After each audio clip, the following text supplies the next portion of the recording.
Biz qudratlarimizda insonlarni ogohlan. Nimadan ogohlanib? Allohning azobidan. Allohning hisobining qatlig'idan. Ma dunyoni men sinaq uchun sana berdim. Hayotlikni sinaq uchun ben hamon bir kun qaytsan. Aqlingni tap, to'g'ri yo'l qayt degan. Bu oyatga asosan yatavrash bo'lsin, yoki kalkun bo'lsin, yanartaq bo'lsin, yoki yana bir hodisalar bo'lsin, bu hodisalarning kelishi tirik insonlarga nisbatan, saq qolgan insonlarga nisbatan, yatavrashdan qutulib qolgan insonlarga nisbatan, yatavrashni anglagan, ammo uning duch kelmagan boshqa insonlarga nisbatan ogohlantirish signali. Sizning beshinglig'im va kuni kelishi mumkin. To'g'ri yo'l qayting. Ma'nodan ibrat elinglar. Bu yerdagi ogohlantirish, qo'rqitish kimga qartildi? O'liklarga emas, tiriklar. Shunga Alloh taolo bu koinot o'rnashtirgan bu ofatlar orqali minglagan insonlarni bu dunyoda olib ketgan bo'lsa, yoki minglagan insonlarni bu dunyoda vafot qildirgan bo'lsa, millionlagan insonlarning ro'yin turibdi. Allohga qaytishga vasila bo'ldi. Qaytishga, haq yo'l qaytishga, iymonning haq ekanligi, taqdirning haq ekanligi, Allohning qudratidan cheksiz ekanligi millionlagan insonlarning qalbini tirildi. İmanı ölek olgan, iman ruhsuz olgan adamlarni silkinishga chaqiradi. Ölüm haqken. Biz yani 5 yıl var aldığımızda, 10 yıl var, 30 yıl var hesabını soqqan bilen ölüm köz aldığımızda her vakit yüz berishi mumkin ekan. Ölüm qanday tayyorlik qildi. Allohning oldiga borgan chaqda nima ish qilishimiz aytgan bu tayyorlikqa nurg'un millionlagan insonlarningki haq yo'l qaytishiga sabab bo'ldi desa, sabab bo'ldi. Bu sebepten yatavrash olsun ve shuningga o'xshash Allohning o'rlashtirgan bu koinot ofatlarda yuz bergan voqealardan o'lib ketgan odamlar bo'ldi. Bir qismda xabari chiqmagan, yo'qolib ketgan odamlar bo'ldi. Bir qism yaralangan odamlar bo'ldi. Enkendin bu yondan kelib chiqqan moddiy ziyonlar bo'ldi. Uy olsun, mashina olsun, pul pichakdan qilib qolsa. Buning qil markaziy bo'lmay, tabiat buning qilib qaraymiz. Buning markaziy bo'lmay, buningdan boshqa. Bu ofatdan, yatavrash ofatidan Allah'ınki kainat o'rlash bu ofati. Biz qanday ibrat olamiz? Biz saqqaqanlar. Beşimizga mushunday kun kelib qolsa biz qanday qilamiz? Bizning tayyorligimiz bormi? Iymon tayyorlik. Allohning oldiga ketib qolib qolsak be, yo'ruq yuz bilan ketarligidek. Farzni ado qilib ketarligidek. Namozni o'qib ketarligidek. Zakatni berib ketarligidek, ro'zani tutib ketarligidek, islomning ro'yi bilan islomning ko'rsam yashab ketarligidek yuzuk bilan yo'ruq yuzimiz bormi degan bu masalani o'ylashga sabab bo'ldi. Demak bu voqeani insonni o'limni aslashga va to'g'ri yo'lda manishga tashabbus qilamiz desa, tashabbus qil. Ammo yuqori deganimizdek hamma narsaga moddiy o'lcham bilan qaraydigan odamlar bu haqiqatni tushunmaydi. Shunga bu yatavrash olsun va boshqa ishlar bo'lib qolsin, buning rahmat taraflari bor. O'limni haqiqatligini eslatadigan, o'limga tayyorlik qilish tashabbus qilgan bu rahmat taraflariga mu qarashga to'g'ri keldi.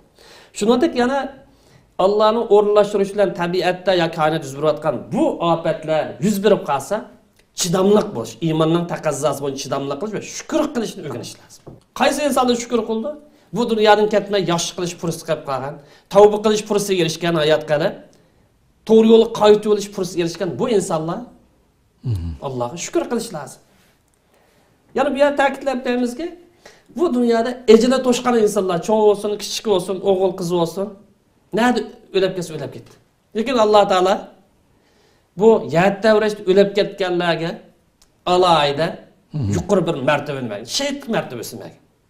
Buning dalili nima desa, payg'ambarimiz Allohning yo'lida jang qilib, jihad qilib o'lib ketganlardan boshqa shahidlar bor dedi musulmonlar. Faqat shahidlar jangda o'lib ketgan, uningdan boshqa shahidlar bor dedi. Masalan kimlarsa vabo kasalligiga duch kelib o'lib ketganlar bo'lsa, u shahidning hukmida dedi.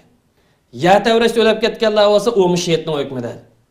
Suv ofati, sel ofati duch kelgan bo'lib qolsa, u shahidning ofati. O't ofati duch kelgan bo'lsa, u shahidning hukmida dedi. Ayollar tug'ut o'lib ketgan bo'lsa, u shahidning hukmida dedi. Shahidlik maqomiga erishganda mu'minlarning qalbiga bir tasalli beradi. Mu'minlarning ruhiga bir xotirjamlik beradi. Siz Allohning oldiga borgancha qaysi maqomda borasizlar? Nada turasizlar? Qanday o'ringa erishasiz? Buni bir o'ylab baqish lazım. Bu bundan bir iymoniy bir ne'mat. Shunga bu voqeada, ya'ni yatavrash va shunga o'xshash voqeada bu hammaning moddiy o'lcham bilan, moddiy ko'z bilan qaramasdan Alloh taolaning mushu voqea orqali, ya'ni mush ofat orqali qanchilgan insonlarni hidoyat qilganligi, qanchilgan insonlarni g'aflat uyqusini o'g'atganligi, qanchilgan insonlarni bixillik, piqsiqlikdan saxilik, ko'yinish, mehribonlik qilish, yaxshilik qilish maqomi yetganligiga, qanchalik insonlar yaxshilik qilish fursat yaratib berganligiga, bu tarafga qarash muhim. Uning ustiga payg'ambar alayhisalom musulmonlar sinoq kelib qolsa, sinoq ba'zida yaxshilik bilan bo'ladi, ba'zida yomonlik bilan sinoq bo'ladi. Ya'ni sinoq ba'zilarga nisbatan jazo bo'lib qolsa, ba'zilarga nisbatan rahmat bo'ladi. Masalan, payg'ambar alayhisalom bu vaqtda Alloh taolo bir millatni, bir qavmini yaxshi ko'rgan bo'lsa sinaydi. Ya'ni sinalmaslikning o'zi u odamning avliyolikning belgisi emas. Sahobalar sinalmasa da biraz o'zini ansiraydi-ku. Eng ig'ir sinoq yo'lganlar yaxshi odamlar. Payg'ambarlar anikan yaxshi odam. Xo'sh. Alloh taolo bir qavm yaxshi ko'rsa sinaydi. Sinoq bu yerda har xil bo'l. Ba'zi ne'mat o'rib sinaydi. Ba'zi ne'matni tatib olib sinaydi. Bu tatib olishdan turi jiq. Ba'zi shaxsiy xarakterli bo'ladi, ba'zi yurt xarakterlik, ba'zi millat, ba'zi davlat xarakterlik bo'lib sinoqlar. Kim bu Allohning taqdiriga, Alloh taolo bevosita o'rlashgan tabiatni yuz bergan, Allohning o'rlash tabiati yuz bergan. Bu sinoqlarga sabr qilsa, Allohning taqdiri shu ekandi. Hayot qilib qoldi. Bu odamdan Alloh rozi bo'ldi. Kim bu Allohning taqdiriga tuzkorlik qilib, men musulmon bo'lsam nima ish bunday yuz berdi? Shuni qaragan chaqda Alloh meni yaxshi ko'rmaydi ekan, yoki bu din haq emas ekan degan o'xshash shak tushib qolsa, yoki taqdirga qarta bu ajalning tutilganligiga, rizqning tutilganligiga ishonmay qalaymiqan gaplarni qilsa, bu odam Allohning g'azabiga duchor bo'ldi. Ya'ni gapimiz xulosalagan vaqtimizda tabiiy ofatlarning dardi og'ir bo'lsin-mi, ta'sir og'ir bo'lsin-mi, bu musibat uzun so'ziladigan bo'lsin-mi, iymon aqidaning taqozosi bo'yicha bu koinotda yuz bergan ishning har qanday ishning Allohning taqdiri bilan bo'lganligiga ishonish. Har qanday ish yuz berdikan, bu o'zligidan bo'lib qolmadi. Allohning tadbiri bilan taqdiri bilan.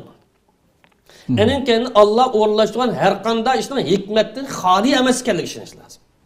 Xo'sh. Shuning bilan birlik qarablam ham tugishab to'q biz yo'qolab to'q deb o'tamiz. Allohning rahmatining kengligiga ishonish lozim.